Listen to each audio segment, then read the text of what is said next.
નમસ્કાર. સૌરાષ્ટ્રનો ચર્ચિત કેસ, મૃત્યુ, હત્યા આ બધામાં પ્રશ્નાર્થ થઈ રહ્યા છે.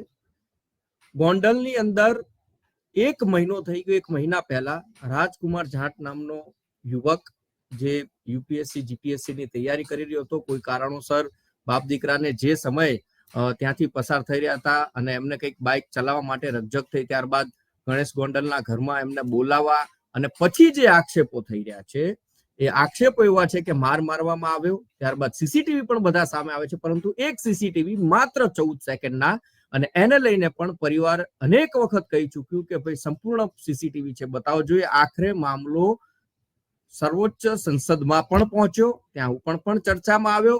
2 સંસદ સભ્યો રાજસ્થાનના તેમણે રજૂઆત કરી. હવે મામલો જે છે ગુજરાત હાઈકોર્ટમાં પહોંચ્યો છે અને તેને લઈને જ અમારી સાથે એમના પિતા રતનલાલ છે, તેમની સાથે વાત કરીશું. નમસ્કાર, હું છું ઉમંગ રાવલ ને આપ જોઈ રહ્યા છો गुजरात फर्स्ट. रतनलाल जी, पूरा मामला संसद में भी उठा. 2 संसद ने संसद भवन में बोला कि ये जो पूरा मामला है उसका सीबीआई जांच होनी चाहिए.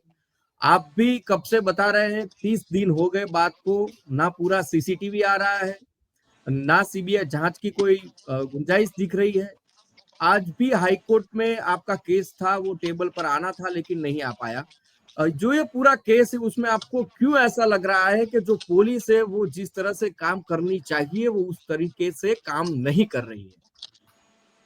बिल्कुल सर, पहले दिन से ही मैं कह रहा हूं कि वो घटना जो घटी ना, जेरा सिंह जो है भूतपूर्व एमएलए, उनके बंगले के अंदर जो हमारे बच्चे के साथ और मेरे साथ मारपीट हुई है, पहले दिन से ही कह रहा हूं कि वो सीसीटीवी फुटेज दिखा दो. उस फुटेज में सब कुछ है.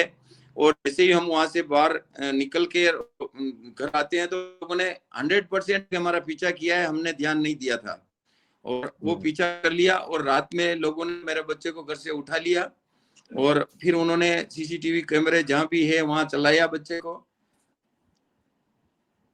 और धीरे धीरे मतलब उनको 8 किलोमीटर पहुंचा दिया. मतलब शाम 16 घंटे में 60 किलोमीटर बच्चे को पहुंचा दिया. रास्ते में जैसे वो घायल अवस्था में दिख रहा है, उसके कपड़े चेंज कर रहे हैं और वो दूसरे को पहना के घुमाया हुआ है दिख रहा है मेरे को. रामधाम आश्रम का जो दिया था उसमें तो कपड़े बिल्कुल ही चेंज थे और उस समय वो बिल्कुल ही घायल था. तो पहले दिन से ही मैं कह रहा हूँ इस घटना की जांच करो, लेकिन वो सीसीटीवी फुटेज दिखा नहीं रहे हैं. पुलिस इसमें मिली हुई है पूरी, और कुल मिला के जैसे कि वो चीज वो उन्होंने अपने हिसाब से एक्सीडेंट बता दिया और खड़ा भी कर दिया, उनके हिसाब से मतलब वो कर दिया. और मर्डर किया है इन्होंने, प्लान मर्डर किया है बच्चे का. और उनको डर था कि सुबह अगर कंप्लेन कर देगा तो वो गणेश जाडेजा सीधा अरेस्ट होता है, एफआईआर उस पर हो जाएगी. और इस डर से उन्होंने घर से निकाला है बच्चे को और फिर बाद में उसको मार दिया. और पहले दिन से न्याय के लिए पहले से इस केस को देख रहे हैं रतनलाल जी. मेरा ये पूरा का पूरा षड्यंत्र है. लोगों ने मार दिया उसको, निकाल के घर से निकाल के मार दिया. मतलब एक किडनैप करके मारा है, मतलब घर से किसी भी तरह से इन्होंने निकाल के और अपने ताबे में लेकर के उसको मारा है और बड़ी बेरहमी से मारा है. और मैं देश को दिखाना चाहता हूँ कि मेरे बच्चे को कितनी निर्ममता से इन्होंने मारा है. लेकिन अब न्याय प्रणाली भी संभव होगा सर, क्योंकि ये पुलिस में मिली हुई वो चीज कहाँ से बाहर आएगी तो. और ये देर हो रही है, 30 दिन हो गए हैं, ये लोग फुटेज नष्ट करने में लगे हुए हैं. पहले भी मेरे बच्चे को ढूंढने के इन्होंने जो नाटक किया था, बॉडी इनकी मोर्चरी में पड़ी है सिविल हॉस्पिटल की में, और ये लोग मेरे बच्चे को ढूंढ रहे हैं. तो कितनी बड़ी बात हो रही है, मैं के लिए तड़प रहा हूँ. इनको पता था बॉडी हॉस्पिटल में पड़ी है, उसको बिल्कुल पता था. क्या उसको पता था कि बॉडी वहां पड़ी हुई है? और इसको मतलब रतनलाल को ऐसे ही घुमाओ तो इसके दिन निकल जाएंगे, जो भी 6-7 दिन होते हैं, 8 दिन, कभी इतने दिन अगर इसको पता नहीं चले तो फिर वो बॉडी को मतलब वहां से वो उसको क्रिमिनाइट करने की तैयारी में थे कि भाई लावारिस समझ के जला देने की तैयारी में थे. इसलिए उन्होंने मेरे को भी घुमाया, बच्चा नहीं दिखाया. और फिर लास्ट में मैं जब हाईकोर्ट जाने के लिए निकला तो पीछे मेरे परिवार वालों को ये बताया, बच्ची और उनके हस्बैंड्स को, जिसका मुझे कोई पता नहीं.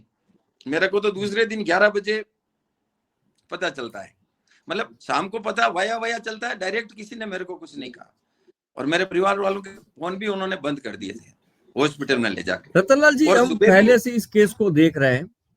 एक प्रश्न मेरे मन में ये उठ रहा है कि आप और आपका पुत्र दोनों हाँ। साथ में थे, घर में गए, घर में जी। जब गए, जो ये 14 सेकंड का जो सीसीटीवी आया है, हाँ। रतनलाल, जो 14 सेकंड का सीसीटीवी जो आया है, उसमें आप बैठ रहे हैं, आपके बेटे बैठ रहे हैं, गणेश गोंडल भी उसमें दिख रहा है, और कोई 7-8 जने दिख रहे हैं।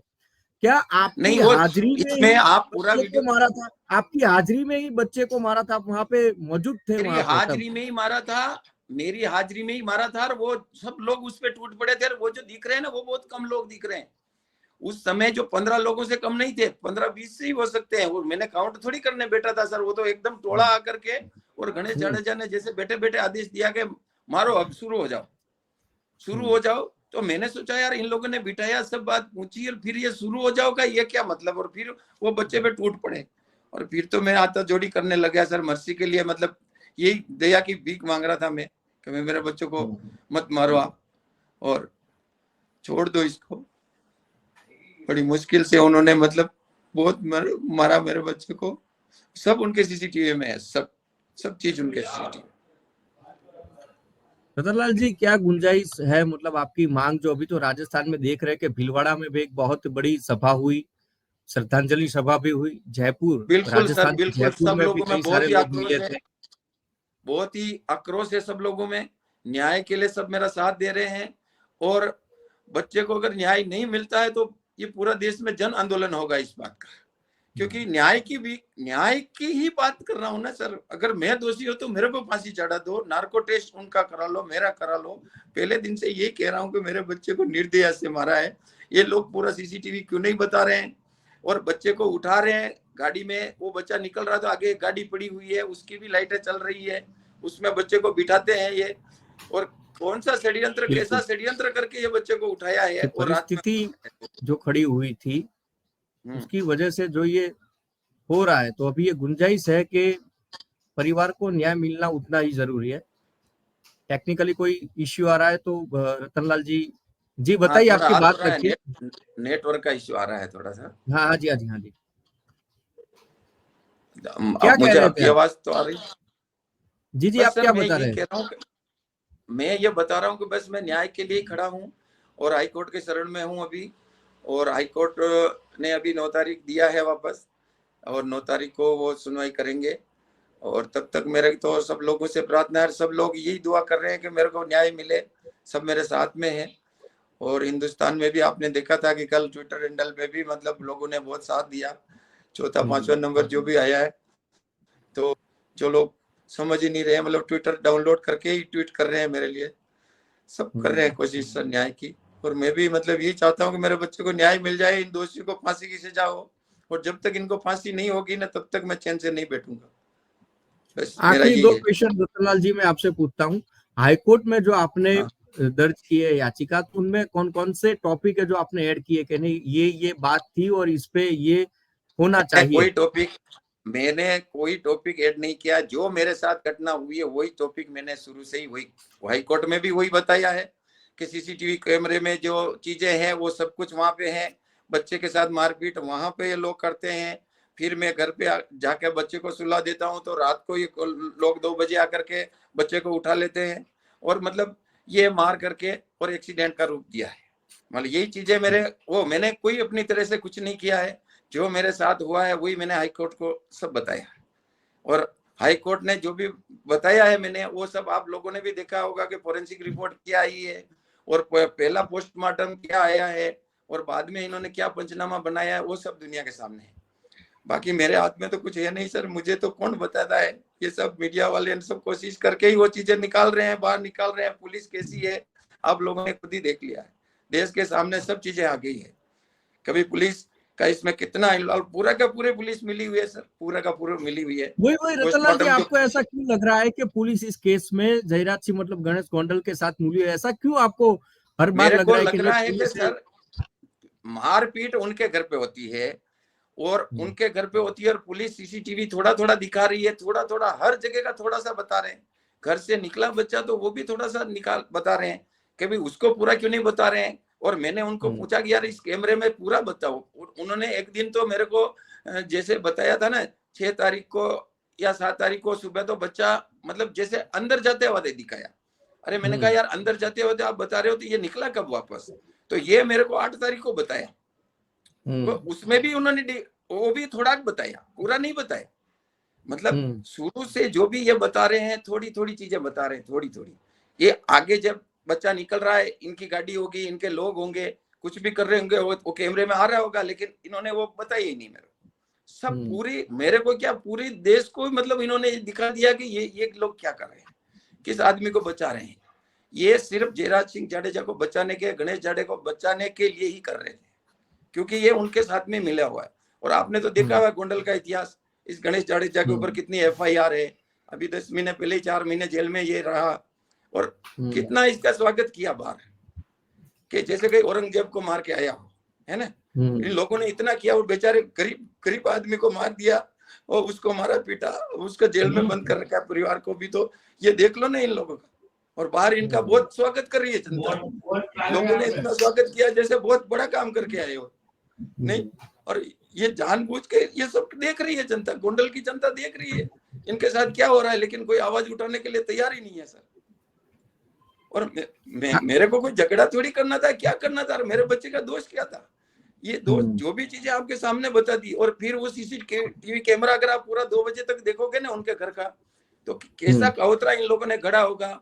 इन्हें सोचा होगा कि ये लड़का देखो, 15 आदमी भी इसके ऊपर टूट के पड़े थे, भी लड़के ने प्रतिकार किया है, तो घर जाके, मतलब सुबह जाके वो FIR कर देगा कहीं, तो अपने मैं जेल में चला जाऊंगा। शायद उसने ये सोच के उठा लिया उसको रात में। ये कारण सबसे बड़ा दिख रहा है।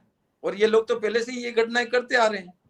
तो इसमें तो सबको ये चीज सबके दिमाग में है सर, लेकिन वो डर है ना वहां का, वो झुक के जीना सीख लिया है। कोई अन्याय के लिए मतलब कि आवाज उठाना ही नहीं चाहते कि अपना क्या जा रहा है।